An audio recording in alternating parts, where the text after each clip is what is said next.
I cannot tell you how many men have shown up in comments to say, my ex wife should have got her hormones checked because her hormones were the cause of all of our emotional chaos. Well, today's expert is going to help us sort out what's really hormones and what's really our emotions running the show. Let's get started. Welcome to the Crazy Ex Wives Club, a podcast dedicated to helping women navigate the emotional journey that is divorce. I'm your host, Erica, and if you're trying to figure out life after the big D, welcome to the club. Whether you're contemplating divorce or dealing with the aftermath or any of the many phases in between, the club has got you covered. Each week, you'll hear stories from women who have been in your shoes. This isn't about spilling tea on divorce details. This is about giving you the tools to take control of your own healing journey. Listen in weekly for advice, tips, and tools to help you move through each stage of the process. Welcome back to the Crazy Ex-Wives Club. I'm your host, Erica, and today I have Gigi Hunt with us. So Gigi is a hormone and nervous system mentor for high-achieving women. If you are done feeling like strangers in your own body, she helps you turn that around. So welcome to the show, Gigi. Wonderful to have you on. I'm very excited to be here and dive into this conversation. Thank you for having me, Erica. Absolutely. So Gigi and I met because we actually were doing a certification together. So her and I have spent the last 6 months together. I've had the opportunity to listen to her and to learn from her and really wanted to bring her on the show because I think there is a thing that we as women are not really taught. Well, we are not empowered around. We have been told our entire lives, oh, you must be PMSing. Oh, you must be on your period, right? Oh, all these correlations to our wild and crazy actions being driven by what's happening in our uterus. And so I really wanted Gigi to come on to help us learn a little bit more about how our hormones are driving our emotions, but more importantly, what can we do to better support our hormones so that we have more control over how we are choosing to feel. So welcome. Let's dive in. Let's Yes. talk about these little hormones. And we don't have to jump quite into perimenopause yet, but let's just talk in general, right? We have a cycle. Women do best when we live in a cyclical fashion. You know, your start to end of your cycle is not all the same. So, how about we just start with a overview of what we really need to know about our cycle and the hormones and how we're feeling throughout it?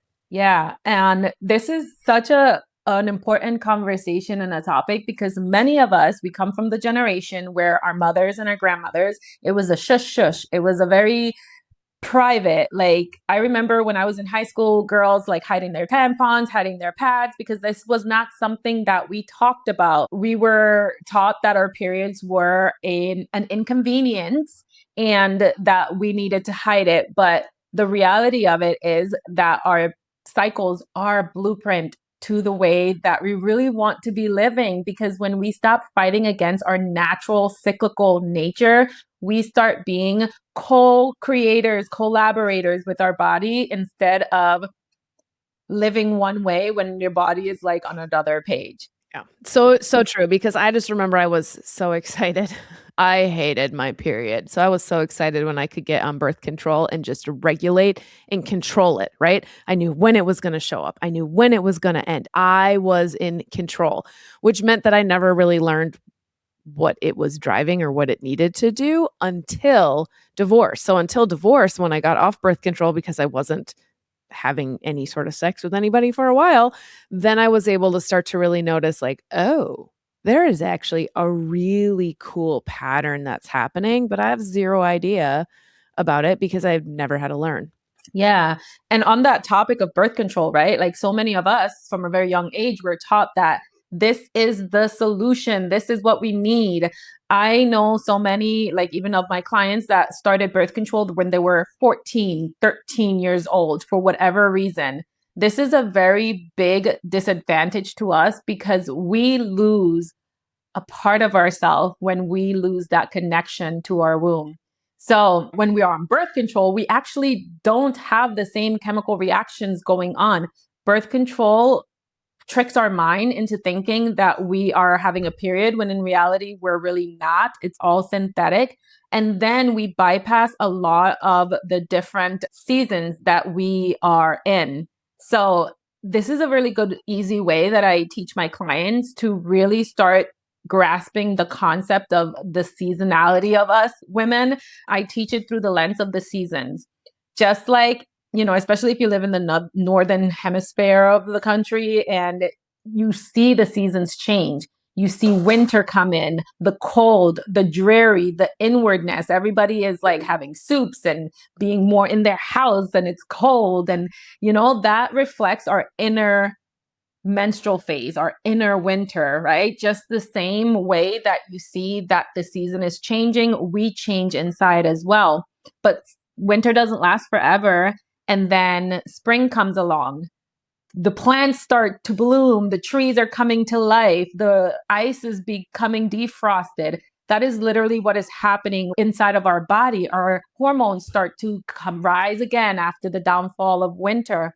And then we go into our summer, our inner summer, just like you look outside and in the summertime, right? Like we're barbecuing. I love to say that. Like we're at the beach, we're having vacations and the holidays. We are more like outward, like we are more connected. Estrogen is high during this time. Estrogen is one of those hormones that has a play and it has a hand in everything that happens, right? When our hormones are high during our ovulatory phase, we are better communicators. We are magnetic. We are more sensitive to people's needs. Like we actually care, right? We care about others more. This is just biological. And then we obviously descend, just like summer doesn't last forever. It's not going to last forever inside of us. A lot of women, we run on summer energy all season long, all year long, when in reality, we should be ebbing and flowing. Like, like fall's going to come. We're going to enter that phase. We call that luteal phase, right? This is where a lot of shit comes up and it gets crazy, wild and crazy for a lot of us. But yeah, when we start to notice the patterns, our own patterns, it changes the way that we actually live our lives and it makes it so much better. So let's get real specific into some of these pieces because they'll tie into the bigger conversation that we want to have. Do we want to start with the first day of your period or do we want to start with ovulation? Because I think that's also another thing, right? We were always taught like your period is the end of your cycle. The period's really the beginning of the cycle. And so we've got to understand what cycle we're flowing with, what's day one, so we understand what our hormones are doing behind the scene. Because again, your hormones are driving some of those quick reactions. And the thing that I found most interesting is hormones are driving my capacity to be able to take on or have tough conversations. So why were things so hard, so emotional, so overwhelming at certain times of the month when they weren't at other times? And a lot of it leads to where those hormone patterns are. So where do we need to start? Are we starting on day one of our cycle? Or are we starting on ovulation? Yes, that's a great question. We want to start on day one, right? We want to start at the beginning of the cycle. Day one of our cycle starts the day of our first full bleed. So that is our inner winter. We have this misconception because time has changed through this patriarchal society that winter is actually the end, when in reality, it's the beginning. Right? Like everything must start at the very beginning before it starts to rise again. So during our menstrual phase, our inner winter, our hormones are at the lowest that they're going to be like. And this may sound like, oh my God, like that's why I feel like that. But there's a very big reason for it. It's so that we can become more attuned to our soul spiritual self, so that we could be more intuitive. They say that the veil between our spiritual world and our physical reality is very thin during this time. It's for a reason. This is a time for us to go inward, to reflect, to really be still. Back in the day, in ancient time, women would gather during this time and be in community and support each other. The wise older women spilling their wisdom to the younger women during this time. And they called it like red tents. We would go be away and, everybody, like we have strayed so far away from that, but that's for a reason. It's an inward time.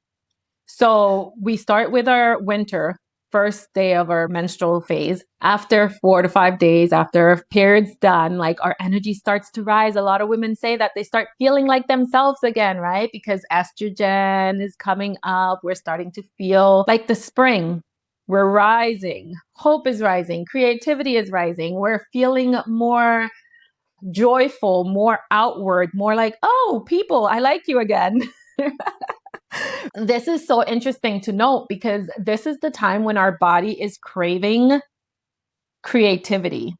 This is the time to brainstorm new ideas. This is the time to really use these mental faculties that we have to our advantage. This is the time to plan.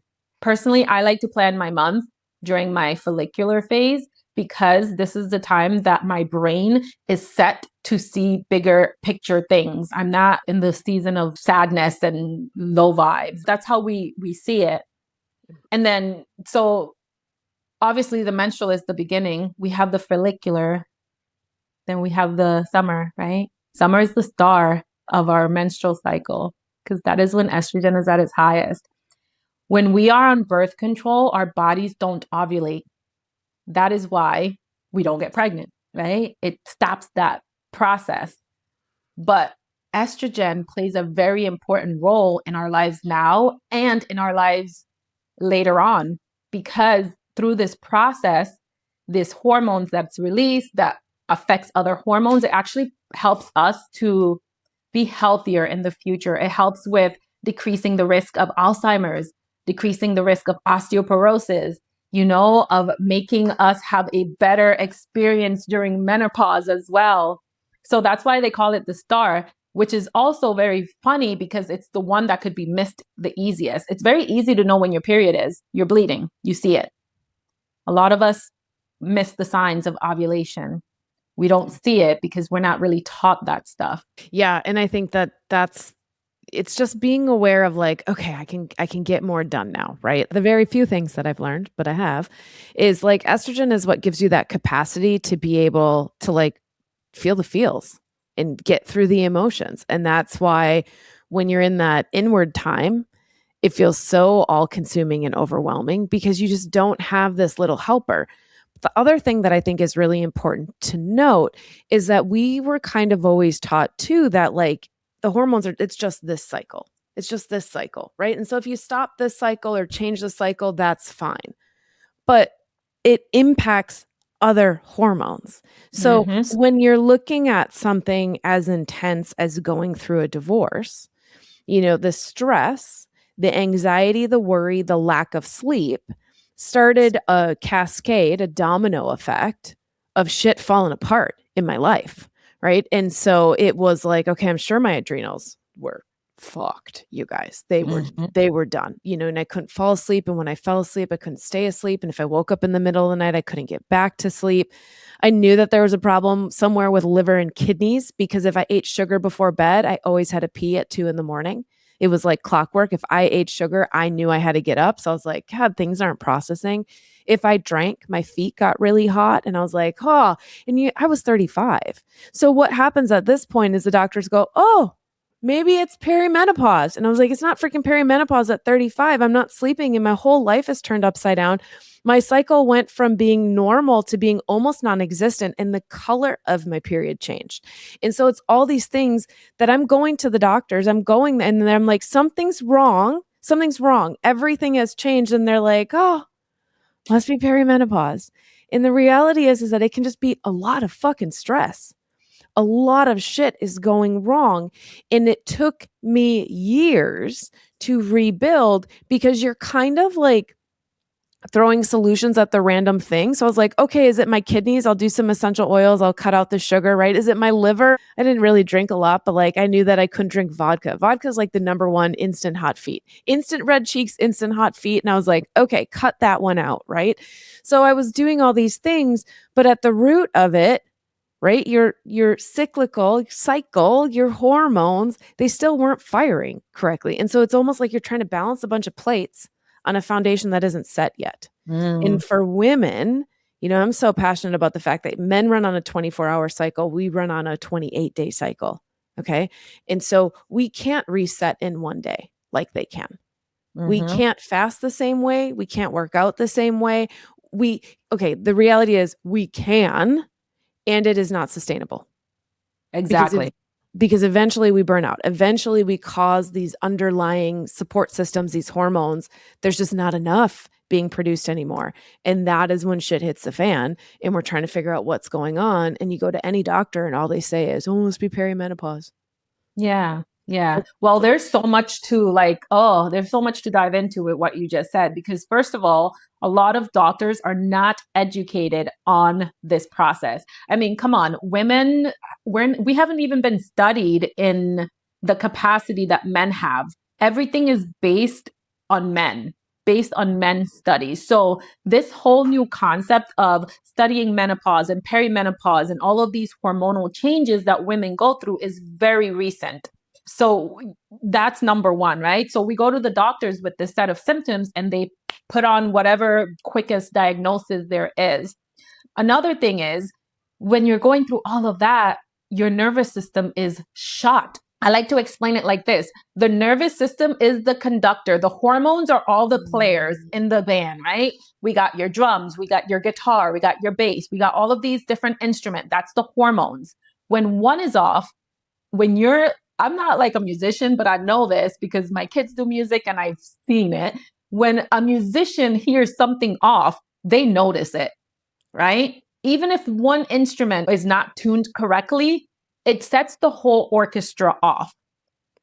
Our hormones is the one over there with the I don't know what they call it, like the little stick, the wand. Yeah, conductor. right. I'm just laughing because my son just had his high school holiday band concert. And I can say this because they all came out, but the kids all came out and they just went, that was terrible. And you knew it. Like there were moments when everything came together and we're like, we got it, they got it. And then there just was like a in the back. So you notice it, right? So that's like the way that I like to like think about it, because it makes so much sense, right? Mm-hmm. Our nervous system is at the root of this. So when we are having such chaos going on in our lives, a big life event, like going through divorce or something like that, like our hormones are going to be jacked up. We're going to experience all of these symptoms that could look like perimenopause. It could look like a lot of different things too. It could look like autoimmune. It could look like metabolic dysfunction, because now you're talking about your liver and having to pee and your kidneys and this and that, right? So it's just so interesting how all of this come into play and they all work together essentially. And that's why it's so important for me. Like, I think one of the most powerful tools is just nervous system regulation, right? So working on your nervous system, working on your capacity to sit in what is uncomfortable without spiraling over the edge. It's those pieces that give the rest of your body a little breathing room. Like one of the things that I have continued to fight with is my digestive system, because I was on antibiotics as a young kid for sinus infections that led straight into an imbalance of like healthy gut bacteria, had SIBO forever. I've gone through rounds and rounds and rounds of trying to fix this stuff.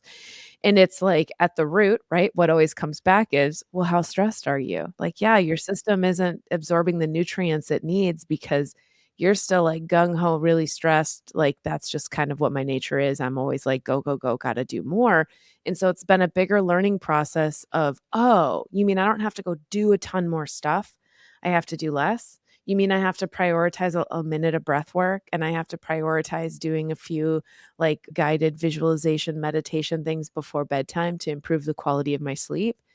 That was really powerful. And I'm not saying that to discredit any of the really shitty nights. Okay. Because I will tell you, on the worst nights of it, when I couldn't sleep and when I couldn't stop getting the images of him and the other woman out of my head, and when I was like spiraling into, oh my God, my world is over, it's not as simple as just saying, okay, take a few deep breaths. But it is about having the right tools available, right? So I used music, I used tapping, I had that selenite stone that's on the Etsy shop, right? That I talk about all the time. I had practices that I could control my mind to help my body disconnect and reset. And then when you have a little space, then we can start digging into, the hormone layer. Mm-hmm. Mm. It was a lot, Gigi. Mm. It was a lot. So I know for you guys who are out there. So then, okay, hormones. There are 3 main key players? Progesterone, estrone, testosterone. Because we really only hear about estrogen, but like Are there more than 3? I can't remember. Cortisol. Well, we have so many. So here's the thing. We talked about the orchestra, right? There might be 3 runner-ups, 3 people in the front, but Yeah. it still doesn't function without the band, the whole entire sequence. Because, for example, cortisol is not really a hormone that we hear a lot about in reproductive health, but it's one very important key player, because when your cortisol is jacked up and it's high, cortisol has the same building blocks as progesterone, which means that progesterone, your chill hormone that comes up in the first half of your luteal phase, if cortisol is high because you're living a high stress life, you have all of this inflammation. Stress causes inflammation. It's a whole freaking process, right?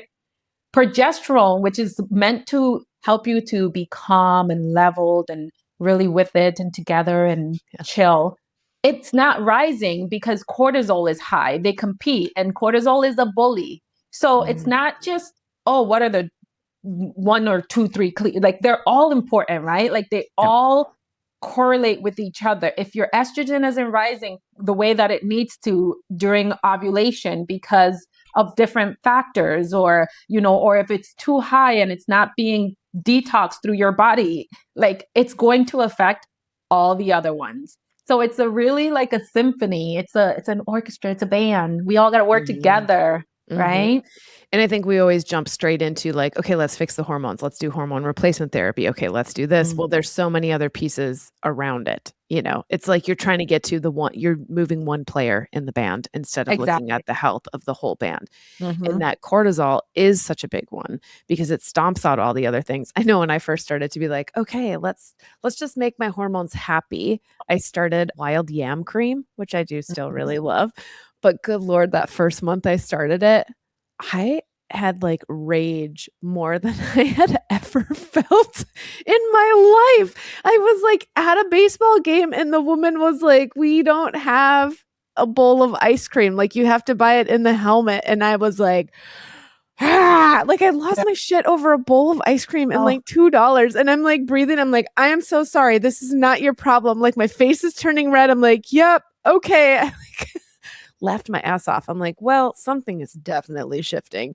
And, again, then it regulates back out, but it doesn't fix itself in one day. I just had to be more aware that I was like, all right, you're a little more stressed. Let's remove the time urgency. Let's remove the pressure right now because you're not reacting the best way that you want to be reacting. Yeah. And you know what? That actually, that reminds me too.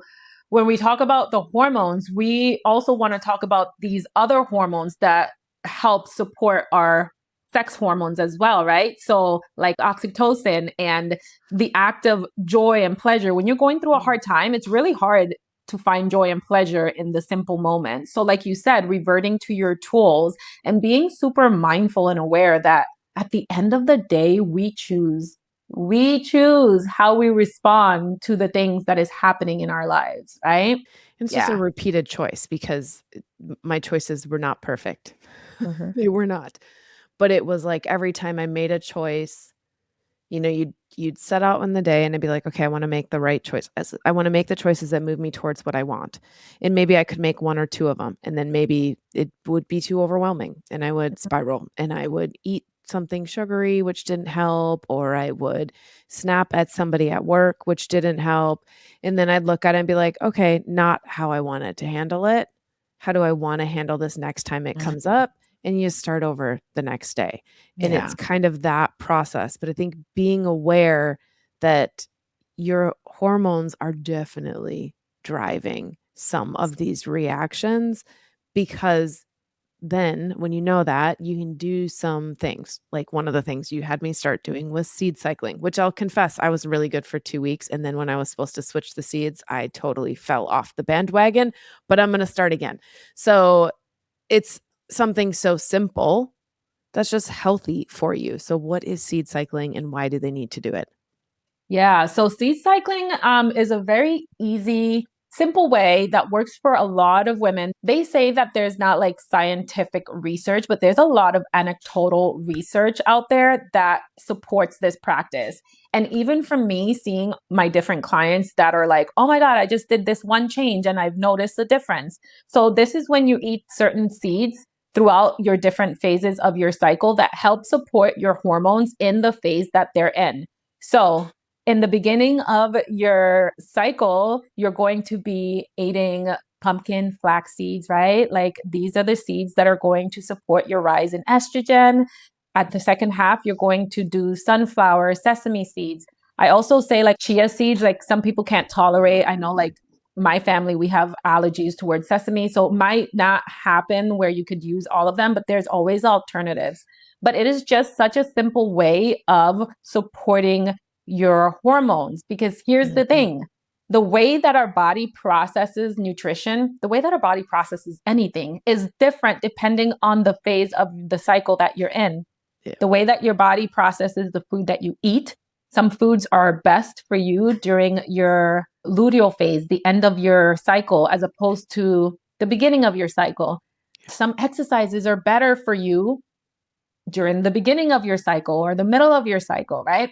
We are literally 4 different personalities, 4 different characters, 4 different seasons, each of these phases. So act accordingly. Acting accordingly is going to be like a game changer. Absolutely. And it's not something like, even for me, I've become way more aware, and there are pieces like the when to work out, not to work out, or how to change your type of workout depending on where you're at in your cycle. And those are things that I'm glad I'm aware of. I never got fully into like an overhaul, and you think about this is definitely when I was deep into very heavy lifting.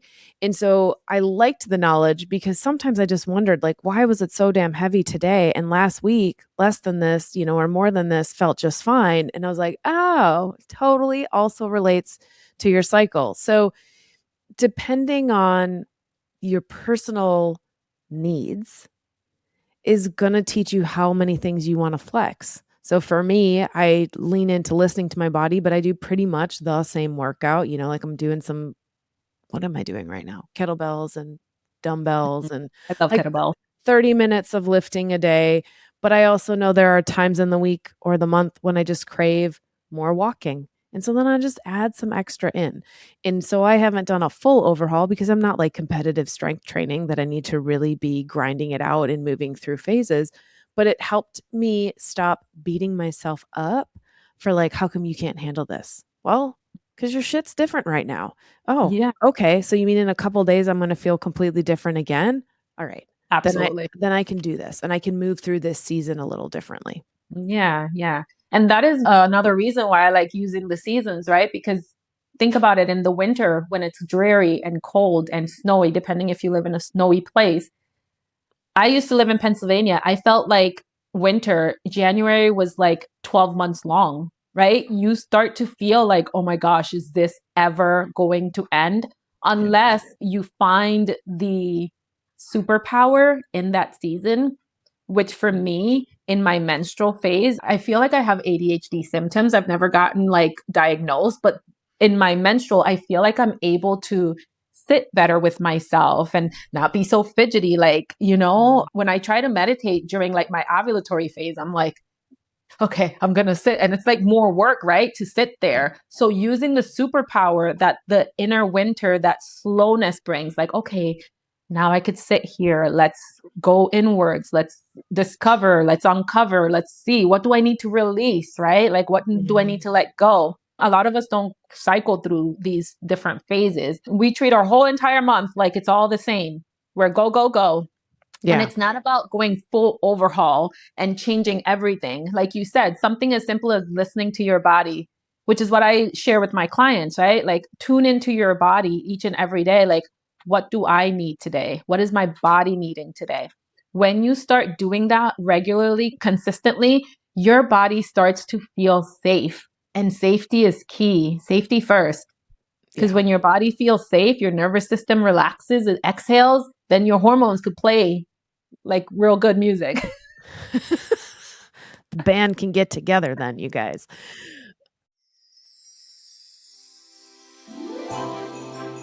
Hey, it's Erica, and it's halfway through December. The feels are rolling, the pressure is building, and the big celebrations are coming. Have you started the Holiday Heart to Heart podcast yet? It's a private podcast designed to help you navigate the holidays.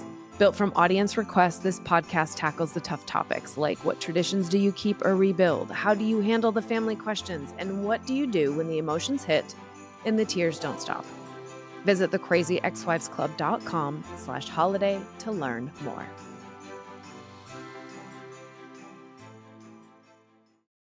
It's so true because so much of your sense of safety is being stressed, in the divorce and after the divorce. There are still times right now, like I'm moving through a phase where I'm very stressed about a handful of things, not related to my ex. That's not it, but it is related to just post-divorce life is different, right? Blending families is different.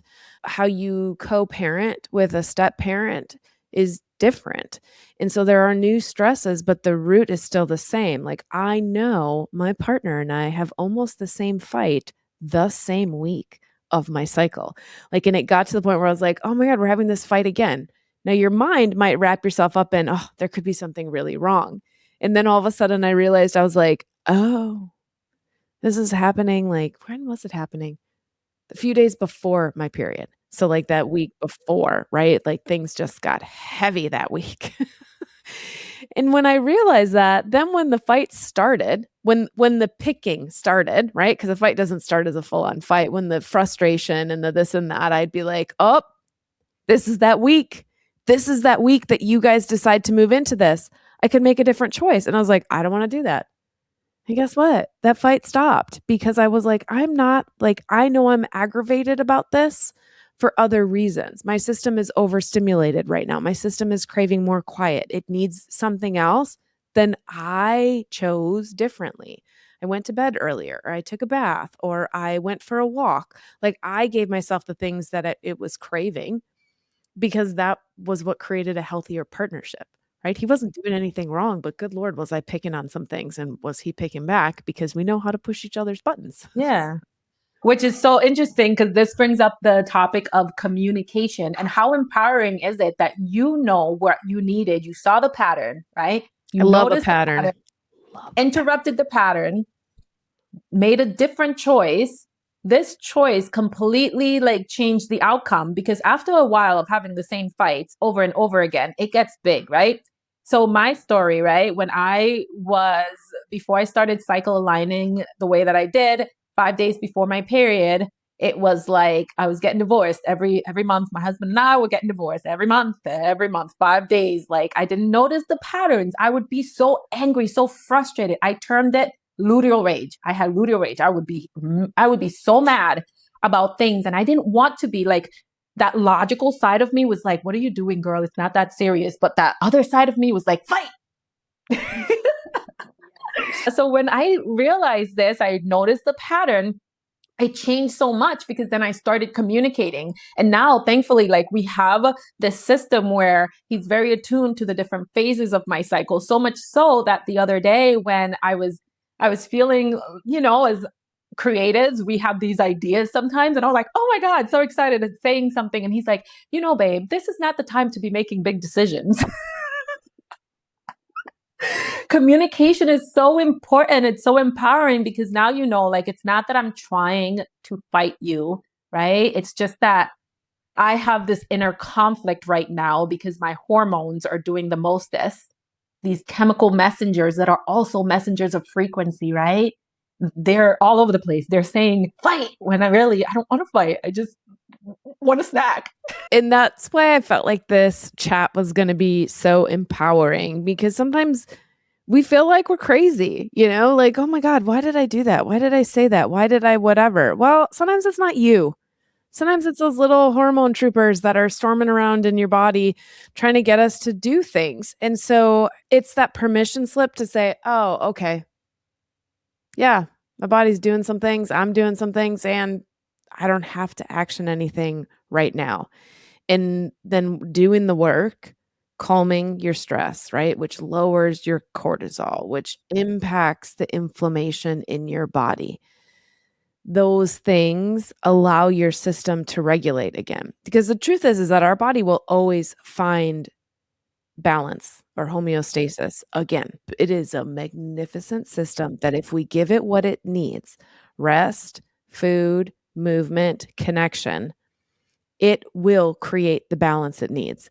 But when we get really far swung out in either direction, everybody starts being like, I can solve it, I can solve it, I can solve it in our body. And that's when everything starts over producing or overworking, and then it gets depleted. So we do little shifts, little adjustments, and allow our system to regulate again. So like seed cycling, you guys, do even just, I have found 1 minute of breath work. We all have 1 minute, like before you go to bed, whether you do a box breath, right? Box breath is same count in, hold, out, hold. Whether you just do the same count in and out, whether you do an in and a twice as long out. There's so many different ways, but just getting that oxygen to move through the body right before bed can help to give you a deeper sleep, which allows those hormones to reset. It just sets you up for more success. Yeah. And like you said, everybody thinks like it's the big things that make the difference, but it's really a compounding of micro moments, micro decisions that you make. Even like just savoring your cup of coffee, your cup of tea, or whatever with real intention, like, wow, this is so good. Look at this. Like these simple things go a long way for your hormone health. Like it doesn't have to be an overhaul. I hear that a lot. A lot of women are like, especially like us high achieving women, we got a lot of stuff to do. Like I got these kids, I got a lot of stuff on my plate, right? Like I don't want to have to add more to my to-do list. And I don't want to have to take out of my to-do list because it's what I need to do, right? But it's finding those micro moments. A lot of people ask me, like, how do you cycle sync? How do you cycle align when you have a busy life? I'm like, it's not about not doing the things that you have to do. It's about being aware of what it is that your body is desiring. Sometimes it means maybe having an extra 15 minutes of sleep in the morning. Sometimes it's having a little bit bigger transition periods in between. It's about maybe feeding yourself a nice warm stew or something, like finding comfort in those moments. It's those micro moments that make the biggest difference. I love that because there was a woman I had followed once a long time ago, and when she would get her period, she would cancel all her calls.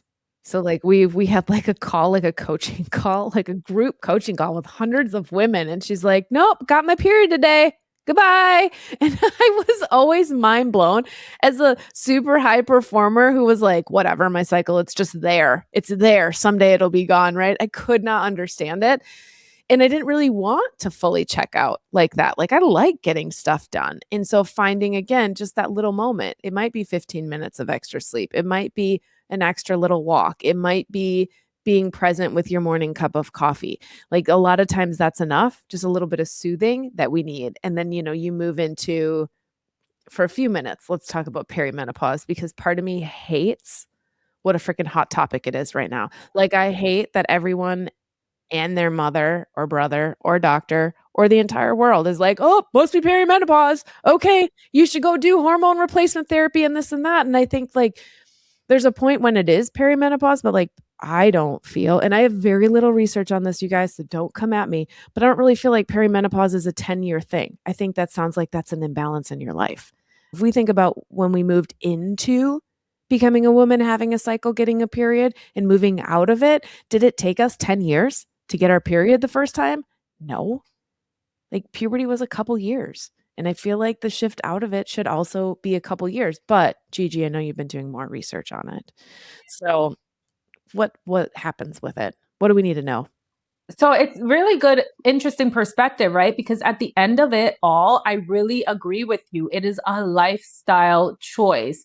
Now, do I mean to say like, oh, it doesn't last long? Like there's research that shows that these symptoms, which start as mild as not being able to sleep to full on hot flashes. There's over 35 different symptoms that you could have in this trajectory of time. And oftentimes what I find is that the medical professionals, they just tag something on it because we're women, it has to be perimenopause, right? Yeah. Instead of looking at the overall lifestyle, what's your stress levels like? Because guess what? Even in your 20s, you could still have experiences of perimenopause, but is it really perimenopause? No, it's lifestyle choices. And yes, hormone therapy has been shown, and I've been seeing a lot of research that it's this like cure all. It increases your life because now because estrogen is such an important player, right? And again, that's one of those hormones that gets cut out of our lives. But there's a reason. I am of the sound belief that God didn't create imperfect bodies. The way that we are designed is for a very specific reason and a very specific usage, right? Like after a certain time, our bodies are this way for a reason, but we're humans and we like to make everything better. We are optimizing everything. So of course, hormone therapy is like the first go-to because it's going to increase your longevity. It's going to increase your cardiovascular health and all of these different things. But why is this happening? It's for a reason. And like I was explaining before, like our brains go through these different shifts in our lives as women, where we go from thinking a certain way, being a certain way, to thinking and being in a different way. The first time is when we go through menarche, right? When we first get our period, our brain structure changes. Then when we have a baby, our brain structure changes. Now we're more like caring for this person. We're mother, we're mammals, right? And then it changes once again when we go through menopause, which menopause is considered, unless you've had like surgery or whatever, it's like 12 months after your last period, you've entered menopause, right? Yeah. So think about it. We might have like irregular cycles, etc., for many years prior, unrelated to menopause, more so lifestyle, stress, the foods that we eat, the lack of movement, the blue screen, the messed up circadian rhythm, like the dysregulated nervous system. Like, I agree with you. Like, it's something that's being used as a catch-all for everything. Right. And I think we've seen it in other symptoms and prescribed solutions, right? When we create a catch all for everything, that doesn't really solve the problem. And we often get other issues around it. So I'm not saying to do or not to do hormone replacement therapy. That is a conversation you have with your doctor and a trusted source, because I am not a doctor. That's not what I'm saying. What I'm saying though is like, be a little bit hesitant to jump on that bandwagon and instead say, how can I treat my body better right now? What can I do right now to relieve some of the stress? Because we have been raised in a world where we are supposed to act like men, you know? And I mean, okay, we're totally going to go a few minutes over on this because we kind of caused it, right? We wanted to be equal to men and we fought for equal rights. And I think we need all those things. So do not come at me about that either. But I'm saying that the moment that we chose to say we could be equal to or operate just like a man, it was a disservice to how our systems were built. We have a superpower. They have a superpower. We need both superpowers. And so, like, I was burnt out trying to run on that like masculine structure of corporate life. And I did it for years, did it wildly successful for a lot of years until personal life stress toppled over. And then it was too much. Then it was like, the tower card in tarot, like everything was crumbling and there was no amount of me holding pieces up that could change what was happening because I had run on empty for too long. And so sometimes divorce is that wake up call, like, hey, you're running on empty. This is not sustainable. And you're being given a beautiful opportunity, painful but beautiful, to rebuild your life the way that you want. Even right now, I sit in a space of like, how do I want to build this business? You guys, the podcast has been out for 2.5 years. The podcast itself is my giving back, right? It's just the thing that I love having these conversations. I love hearing from you guys. I love creating the space, but that's not the business part of it, right? The club, the community, the programs, the private podcasts, the pieces that are out. What do I really want to build? How do I want to operate? How many hours do I want to be at work? And all of those are big conversations that I have been gifted because of divorce. And they come with their own set of worries, right? If I went back to a corporate job, would that be a lot less stress and a lot easier on my system and a lot more consistent? For sure. And do I want to stay running my own business? Yeah, because I really like all the other stuff and I'll just deal with the stress and Gigi, I'll eat more seeds every single month to handle it. But it's those pieces, right? Divorce gives you a choice.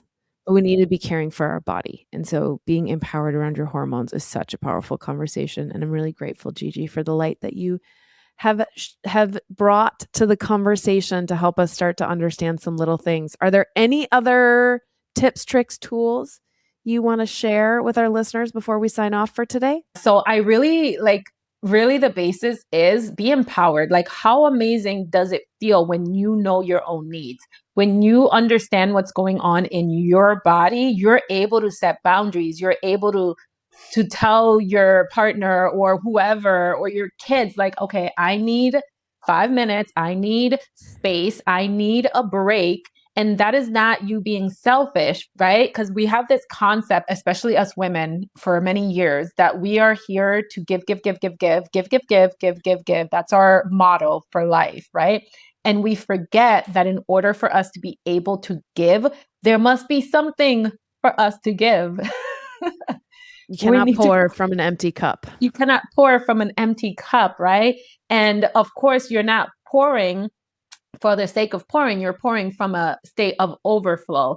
And understanding your own body and where it's at is a very key part of that. So for the audience, for the listener who's out there and you are experiencing symptoms or anything, know that this is not random. These aren't randoms. If you were to pay attention to the rhythm of these symptoms and spot these patterns, you're going to see the information that you need to actually make a change. Because a lot of us get stuck in, I don't know what to do. I don't know. But it's not that we don't know. It's that we don't see the bigger picture.